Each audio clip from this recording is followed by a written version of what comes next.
কামারপুকুর বা জয়রামবাটি থেকে হেঁটেই দক্ষিণেশ্বর যেতেন শ্রীমা। একবার কোনো পর্ব উপলক্ষে শ্রীমা কামারপুকুর থেকে দক্ষিণেশ্বরের উদ্দেশ্যে চলেছেন। শরীরের অপটুতার জন্য তিনি বারবার সঙ্গীদের থেকে পিছিয়ে পড়তে লাগলেন।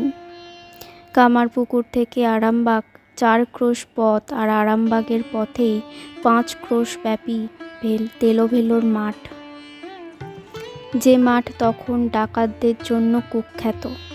শ্রীমায়ের সঙ্গীরা ডাকাতের ভয়ে মাঠটি দ্রুত অতিক্রম করতে চাইলেন, কিন্তু শ্রীমাকে বারবার পিছিয়ে পড়তে দেখে তারা তাকে পিছনে ফেলেই এগিয়ে গেলেন। ক্রমে সন্ধ্যার ঘন অন্ধকারে প্রান্তরের বুক ছেয়ে গেল। একাকী শ্রীমা চরম উৎকণ্ঠা ভরে পথ চলছেন। হঠাৎ তার সামনে অন্ধকার ফুঁড়ে পথ রোধ করে দাঁড়ালো ঘোর কৃষ্ণবর্ণের এক বিরাট পুরুষ মূর্তি।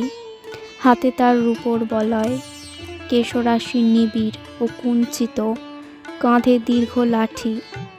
শ্রীমা বুঝলেন লোকটি ডাকাত।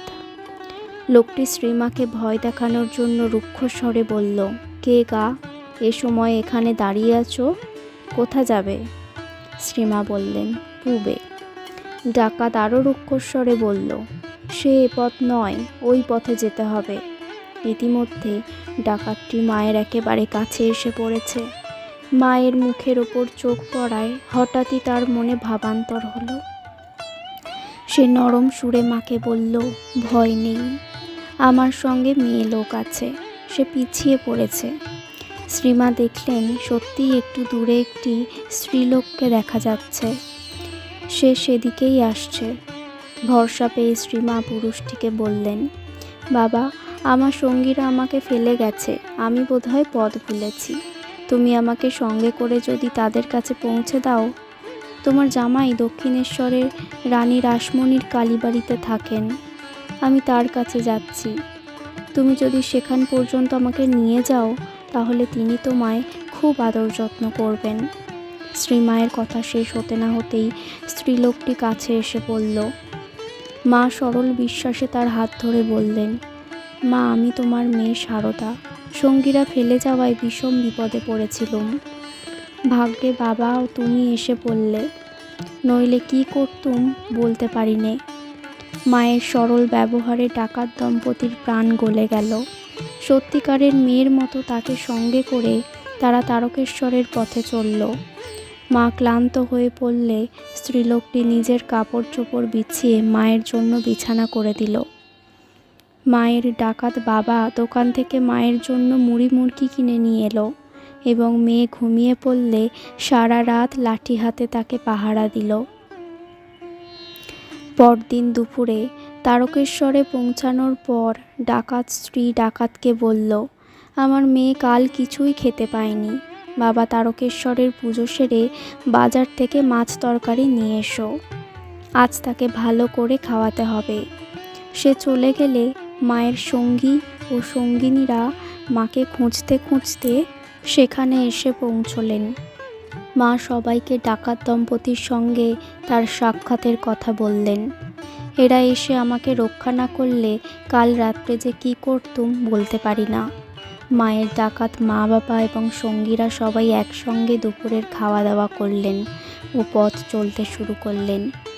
এক রাতের মধ্যেই শ্রীমা ও তার ডাকাত মা বাবা পরস্পরকে এত আপন করে নিয়েছিলেন যে পথে এক সময় যখন তাদের বিদায় নিতে হলো, তখন তিনজনেই কাঁদতে লাগলেন। মায়ের কাপড়ের আঁচলে ক্ষেতের কড়াইশুঁটি বেঁধে দিয়ে ডাকাতের স্ত্রী বলল, মা সারদা, রাতে যখন মুড়ি খাবি তখন এগুলো দিয়ে খাস। মাও তাদের বারবার অনুরোধ করলেন দক্ষিণেশ্বরে গিয়ে মাঝে মাঝে তাকে দেখে আসতে। সত্যি এই ডাকাত দম্পতি একাধিকবার নানা উপহার নিয়ে দক্ষিণেশ্বরে এসেছিল শ্রীমাকে দেখতে। শ্রীরামকৃষ্ণ মায়ের মুখে সব কথা শুনে তাদের সঙ্গে ঠিক জামাতার মতোই ব্যবহার করেছিলেন এবং তাদের যথোচিত আদর আপ্যায়ন করেছিলেন। একবার এই দস্যু দম্পতিকে শ্রীমা জিজ্ঞেস করেছিলেন, তোমরা আমাকে এত স্নেহ করো কেন গো? তারা উত্তর দিয়েছিল, তুমি তো সাধারণ মানুষ নও, আমরা তোমাকে কালী রূপে দেখেছি।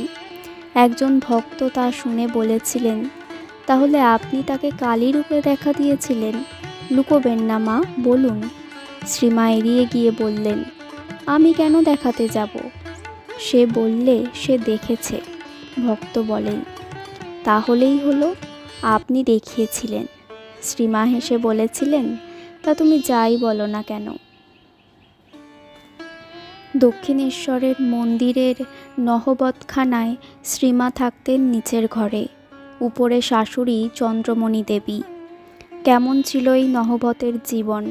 শ্রীমা পরবর্তীকালে ভক্তদের কাছে বলেছেন, ঠাকুরের সেবার জন্য যখন নহবতখানায় ছিলুম তখন কী কষ্টেই না ছোট ঘরখানিতে থাকতে হতো। তারই ভিতর কত সব জিনিসপত্র, কখনো কখনো একাও ছিলুম। প্রথম প্রথম ঘরে ঢুকতে মাথা ঠুকে যেত, একদিন কেটেই গেল। শেষে অভ্যেস হয়ে গিয়েছিল, দরজার সামনে গেলেই মাথা নুয়ে আসতো। কলকাতা হতে সব মোটাসোটা মেয়ে লোকেরা দেখতে যেত, আর দরজার দুদিকে হাত দিয়ে দাঁড়িয়ে বলতো, আহা, কি ঘরেই আমাদের সতীলক্ষ্মী আছেন গো, যেন বনবাস গো। রাত 4টায় নাইতুম, দিনের বেলায় বৈকালে সিঁড়িতে একটু রোদ পড়তো, তাইতে চুল শুকাতুম। তখন মাথায় অনেক চুল ছিল, নিচের একটু খালি ঘর, তা আবার জিনিসপত্রে ভরা, ওপরে সব শিকে ঝুলছে। রাত্রে শুয়েছি, মাথার ওপর মাছের হাঁড়ি কলকল করছে। ঠাকুরের জন্য শিঙি মাছের ঝোল হতো কি না! শৌচের আর নাওয়ার জন্য যা কষ্ট হতো, বেগ ধারণ করে করে শেষে পেটের রোগ ধরে গিয়েছিল। দিনের বেলায় দরকার হলে রাত্রে যেতে পারতুম গঙ্গার ধারে অন্ধকারে, কেবল বলতুম হরি হরি, একবার শৌচে যেতে পারতুম। আর ওই মেছুনিরা ছিল আমার সঙ্গী, তারা গঙ্গা নাইতে এসে ওই বারান্দায় চুবড়ি রেখে সব নাইতে নামতো, আমার সঙ্গে কত গল্প করত। আবার যাবার সময় চুবড়িগুলো নিয়ে যেত। রাতে জেলেরা সব মাছ ধরত আর গান গাইতো, শুনতুম। তবু আর কোনো কষ্ট জানিনি, তার সেবার জন্য কোনো কষ্টই গায়ে লাগতো না। কোথা দিয়ে আনন্দে দিন কেটে যেত। কখনো কখনো 2 মাসেও হয়তো একদিন ঠাকুরের দেখা পেতুম না। মনকে বোঝাতুম, মন, তুই এমন কি ভাগ্য করেছিস যে রোজ রোজ ওর দর্শন পাবি। দাঁড়িয়ে দাঁড়িয়ে কীর্তনের আখর শুনতুম, পায়ে বাদ ধরে গেল, কি আনন্দেই ছিলুম। কত রকমের লোকই আসতো তার কাছে। দক্ষিণেশ্বরে যেন আনন্দের হাট বাজার বসে যেত। শেষ রাতে অন্ধকারে গঙ্গা স্নান করতে গিয়ে শ্রীমা একদিন সিঁড়িতে শুয়ে থাকা একটা কুমিরের গায়ে প্রায় পা দিয়ে ফেলেছিলেন। তারপর থেকে শ্রীমা আলো না নিয়ে স্নানে যেতেন না।